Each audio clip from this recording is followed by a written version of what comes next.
Good evening, everybody, on this beautiful, beautiful December 23rd, 2019. Guys, I was not planning on doing another episode until after Christmas, but something unexpected happened to me last night, and it changed my life. And what had happened was, if you guys haven't heard, I was cu'd last night. One of my tweets from now 3 days ago was cu'd by QAnon in a drop. And I can't tell you the emotions that were rushing through me at the time. I was hanging out with my son, and we were hanging out on the couch watching cartoons. My phone was down, and I picked it up maybe a couple hours after I uploaded just my last video. And the next thing I know is I see hundreds of Twitter notifications, YouTube notifications, texts from friends, family.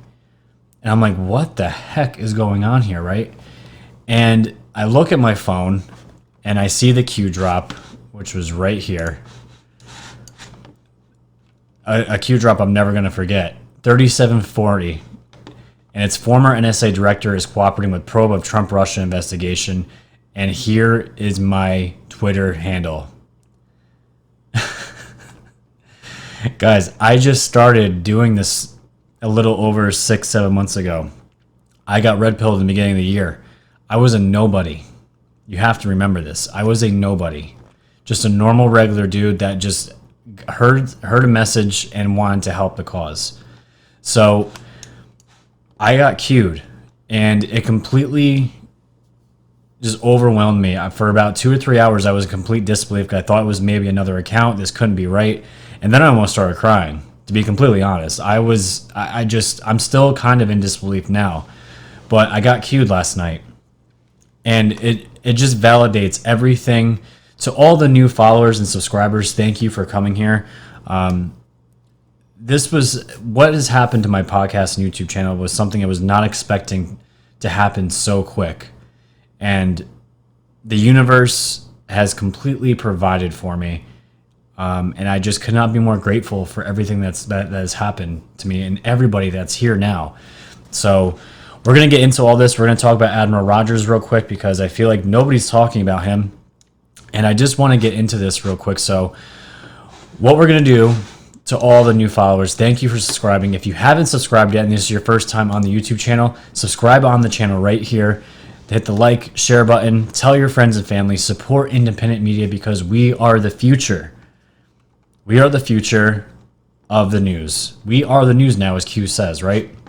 You can hit me up on YouTube. I have a backup channel on BitChute just in case YouTube decides to shut me down. And if that fails, I have an amazing new website, which I upload all my content, all my episodes, audio files, obviously, and all my podcasting links are there. I'm on all major podcasting websites now, so you guys can subscribe there as well, listen to me on the go, and do all that wonderful stuff. So you guys have no excuse for not listening to any of the content that I provide you. So there's that. So yeah, guys. So here's the Q drop, 3740. Q's talking about former NSA director is cooperating with probe of Trump-Russia investigation. And this was something I didn't even put that much thought into it, to be completely honest. This was here. I'm going to show you here. This is the Twitter, the tweet that Q linked. You guys can see it here. The likes. I've never gotten this many likes in any post in my life on any type of social media platform, but here it is. And it was 3389 that I referenced back in July 9th, and it was a question that Q asked. It said, did Admiral Rogers retire so he can be called as a witness to join in John Durham's Spygate investigation? And AG and Rogers meeting, Durham and Rogers meeting. Why did Rogers retire? Why did Rogers visit POTUS at Trump Tower without authorization shortly after a skiff was installed? Why did select former ABC directors call for the removal of Rogers? Why did POTUS move his transition command center base of ops from Trump Tower the very next day? So I remembered that.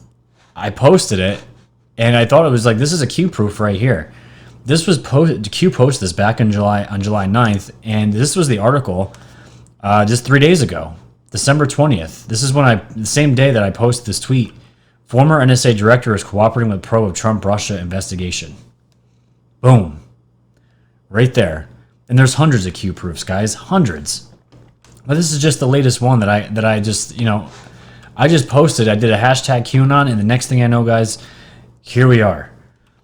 I got hit up by the guys, Jordan Sather, other big channels, YouTube channels that I follow, messaging me saying, congratulations, you got cu'd.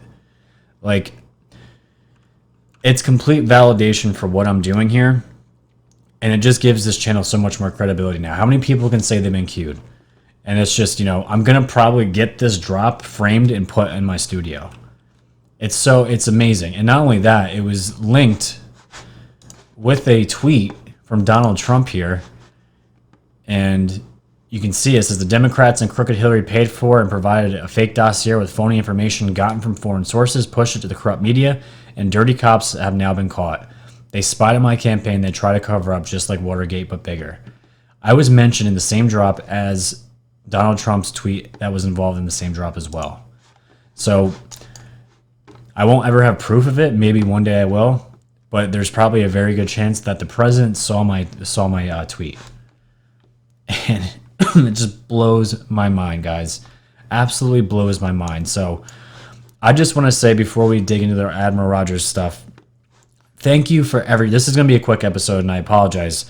I wasn't planning on doing this. For the new people that are here, I work insane hours, 6 days a week. My son is sick right now. He's got a fever, so my wife is holding it down while I do this real quick. I just want to thank everyone that has supported me and followed me and just been there for me in these last 7 months. It's been crazy. My goal was to hit 1,000 subscribers on YouTube, and we're at 8,200 right now. It's unbelievable. And I have to give a big shout out to my man, Sean Allen here. And he was somebody that just saw one of my videos, and he made a comment saying that, there was something going on in my videos where the audio was not lining up with what I was saying. Excuse me. And I took his advice, and I actually fixed my videos, and we formed a relationship, and he's been with me ever since I really started. And I just want to give him a shout out because he's the one that really helped me get this channel off the ground. He's at Thinking Anon on Facebook, and also I'm going to find him on Twitter here too. I know he's here. I pulled it up. Thinking with a Q instead of the G, Anon as well. Give him a follow. He is a true patriot. He is there to simply help. He's never met me. He lives on the other side of the country. I'm in New York. And this dude has just been nothing but helpful to me and supportive of me and has given me a kick in the butt once in a while. And just something I've learned in my life. Anything that I've had a mentor or somebody that is there to help you along the path, I've always had tremendous success at whatever that path was. So this is no different. And I just want to say too, anybody that's out there that is even considering doing a YouTube channel, getting into any topics like this, you have to remember, I was a normal Joe Schmo, and I still am. I never did YouTube. I never stood in front of a camera and talked about my opinions. I never got into politics. I didn't do any of this stuff. This was something I just felt in my soul that I had to get out there and had to do. And it's taken off. It's absolutely taken off. So if you are thinking that you want to do something like this, do not hesitate. Start it. It's going to be a grind. You have to expect that. But people are listening to this content. They're yearning for it. They want to hear it because we've been lied to for so long. And even if you're a little account, a little Facebook group page on Facebook or Twitter, and you're putting messages out there and you're not getting any response, you have to remember people are still reading it. And you have to keep pushing. Do not get discouraged. So please, if you are out there, take it from me. This was something I would never have expect to happen so fast or even happen at all, but it's happening. We are pressing in and we are winning this fight. So again, if you're going to be doing something like this, jump on it, because we're in the midst of it right now, and there's not a better time. There's no better time than to have starting a channel like this or a podcast right now. So With that being said, because we're talking about Admiral Rogers, I wanted to dive in a little deep, really quickly into who this Admiral Rogers is, because I feel like not enough people are talking about him.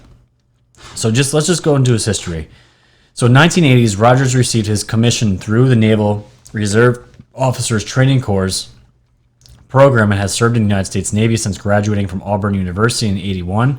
He started his career as a surface warfare officer working in a naval gunfire support operations off Grenada, Beirut, and maritime surveillance operations of El Salvador on board the USS Karen. In 1986, he was selected for transfer from unrestricted line officer to restricted line officer and redesignation as a cryptology officer. In the 2000s, during the 2003 U.S. invasion of Iraq, Rogers joined the military's Joint Staff, which works for the Joint Chiefs of Staff, where he specialized in computer network attacks. And from 2007 on, he served as Director of Intelligence of the military's Pacific Command. In 2009, he became Director of Intelligence in the Joint Chiefs of Staff, and he was subsequently named Commander of U.S. Fleet Cyber Command and Commander of the U.S. 10th Fleet, with responsibility for all of Navy's cyber warfare efforts. So this guy was super into cyber warfare and was great, and he grew up learning cryptology, which is pretty sweet. So as such, Rogers was the first restricted line officer to serve as a numbered fleet commander and the first information warfare committee officer to achieve the rank of vice admiral. And in the 2010s, January 2014, the Obama administration announced Rogers' nomination as director of the National Security Agency and the commander of the United States Offensive Cyber Operations Unit in the Department of Defense. Rogers succeeded General Keith B. Alexander, who served as the NSA director for 9 years and became the first IWC officer to achieve the rank of admiral. Although the NSA directorship does not require Senate approval, Rogers had to be confirmed by the Senate to head United States Cyber Command, for which the Senate unanimously confirmed him. So in his first public remarks as NSA director, Rogers stated that he believed the NSA whistleblower Edward Snowden was probably not working for a foreign intelligence agency, despite speculation to the contrary. We all know about Edward Snowden. We all have our opinions on him, that's for sure. Me especially. Rogers added, he clearly believes in what he's doing. I question that. I don't agree with it. I fundamentally disagree with what he did. I believe it was wrong. I believe it was illegal. And I absolutely agree with the Admiral here. But that's a different story for a different day. In January 2018, Rogers announced he would be retiring from the NSA in the spring. And we're going to get into why he did that. In early 2019, Rogers became the chairman of the board of advisors of Clarity, a cybersecurity firm. And I just want to look real quick, because I think, let me see here. Let's see if this will pull up. Yes.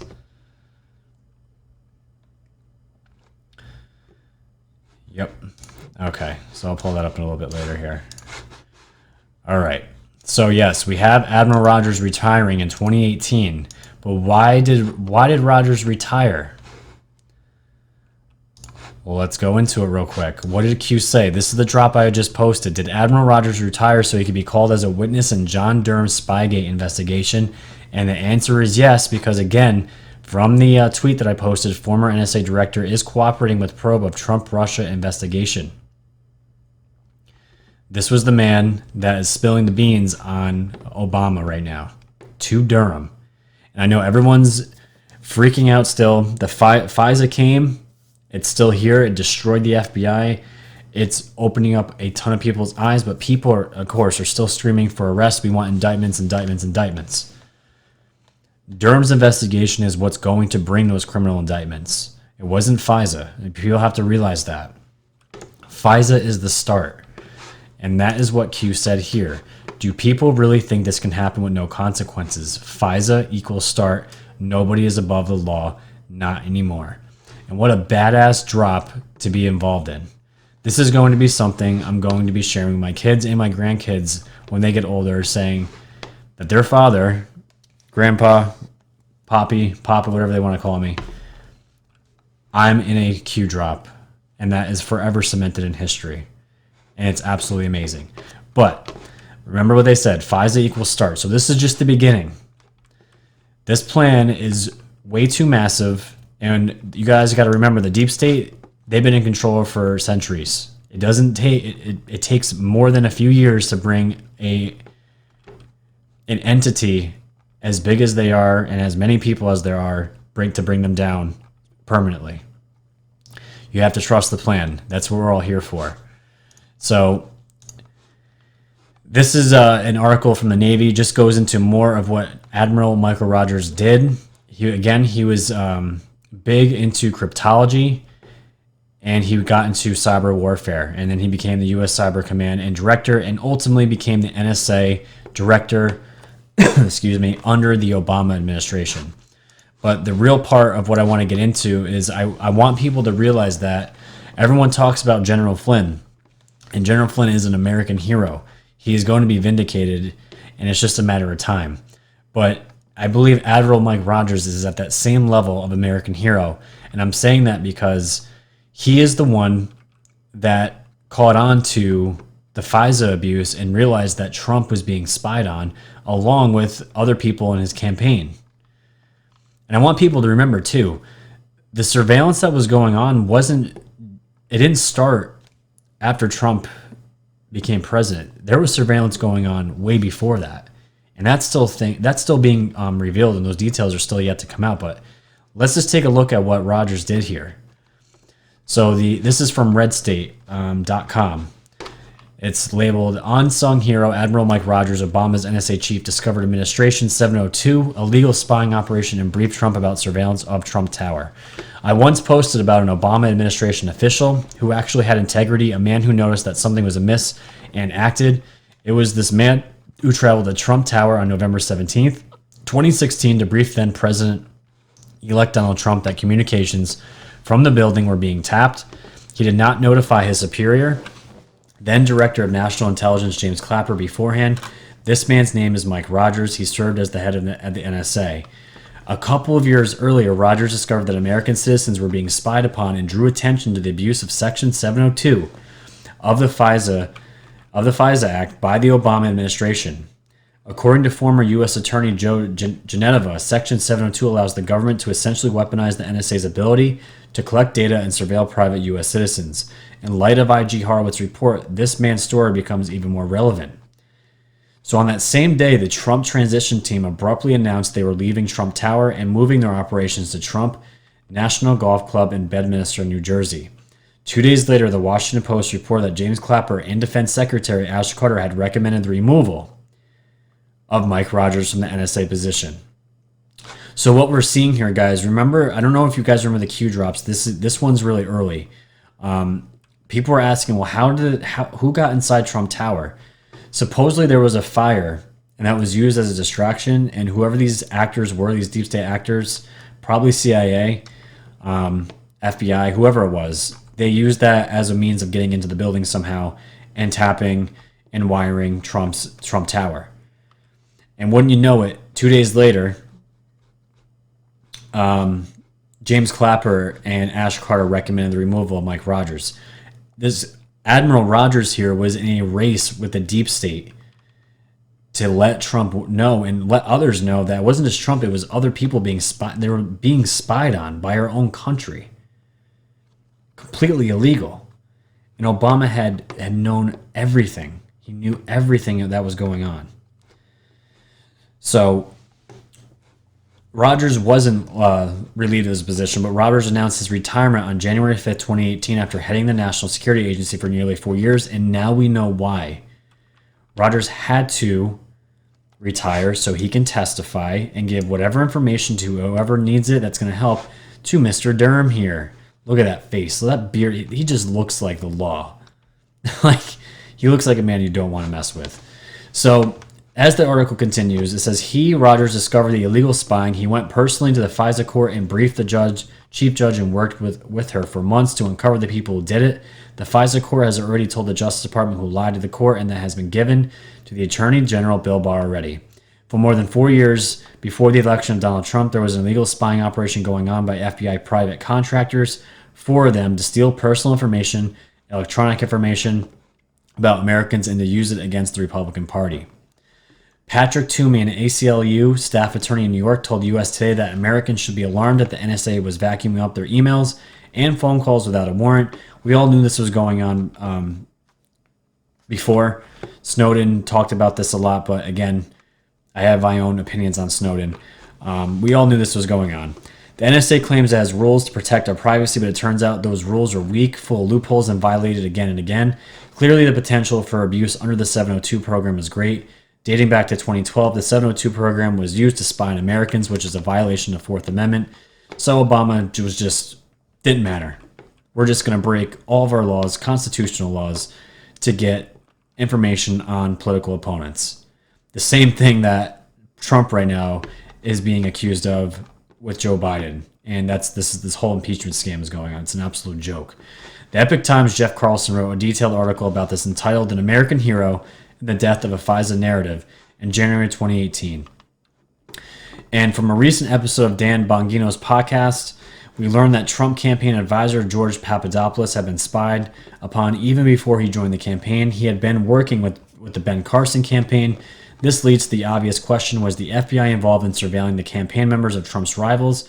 I'll explain that more in a post later today. So guys, there is still more information coming out with how deep this FISA corruption went.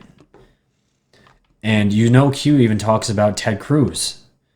We still don't know what they dug up on Ted Cruz when all this was going on. And Q's mentioned Cruz a handful of times. And that's still waiting to be broken. There's so much going on right now, guys. It's hard to keep up with, but that is what this channel is about, and that's what I'm here to do. So I just wanted to get that across, guys, just very quickly.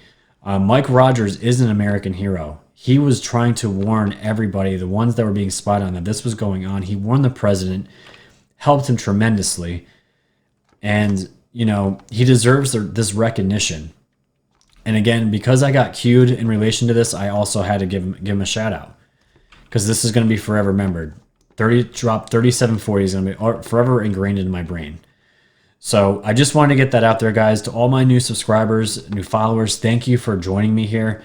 Got everyone out in the podcast, thank you for subscribing there as well. Just remember, guys, 2020 is going to be a pivotal year. There's energy shifting in our universe. We're entering the age of Aquarius. There is going to be mass awakenings, and the fact that the Space Force is officially the sixth branch in the U.S. military, I honestly believe that is going to usher in the disclosure about the space programs and technologies that have been hidden from us for a very long time. So there is so much to be encouraged by, so much to be happy about. Christmas is right around the corner, so everybody just enjoy your Christmas, enjoy the time off, enjoy with your friends and family. Red pill as many of your friends and family as you can. I just have, again, thank you. I love QAnon. I love the QAnon community. I love you guys. We're not conspiracy theorists. We're not crazy we're not crazy people. We just want the best out there for our country, and I could not be happier to be a part of this. And being cued again, the ultimate honor. So I don't want you guys to think because I got cued that it's going to go to my head. We are going to be continuing on with this channel, and nothing is going to stop us. We are a train that will not be stopped. So the content's going to keep flowing. Probably Thursday, Friday, I'm going to have another episode out. We're going to do more digs, more updates on news, all that good stuff. So we're going to end it there. Subscribe on my YouTube. Go to BitChute here. If that's not good enough, go to my website here at Woke Societies. Hit the podcast, subscribe, and do all that good stuff. So until then, guys, have a Merry Christmas and stay woke.